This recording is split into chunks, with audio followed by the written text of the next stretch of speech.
Le jour où j'ai appris que ma vie serait plus courte que prévu, quelque chose en moi a changé. Jusqu'à ce moment, j'avais vécu dans la routine, repoussant toujours mes rêves à un lendemain incertain.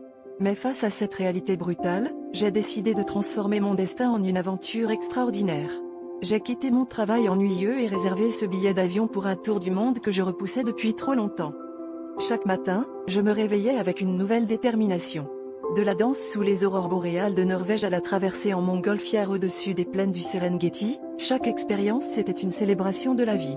J'ai appris à savourer chaque instant, à rire avec les étrangers devenus amis, et à pleurer de gratitude devant les merveilles du monde.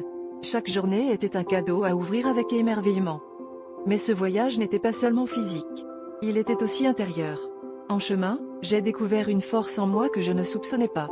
J'ai appris que l'amour, l'amitié et la passion sont des remèdes puissants, capables d'apaiser même les douleurs les plus profondes. J'ai écrit des lettres aux gens que j'aimais, partagé des repas avec des inconnus, et raconté mon histoire à ceux qui avaient besoin d'espoir.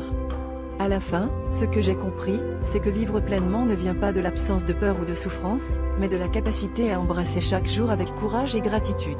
La maladie m'avait montré la fragilité de l'existence, mais elle m'avait aussi offert le plus grand des cadeaux, la liberté de vivre véritablement. Et c'est cette liberté que je souhaite partager avec le monde.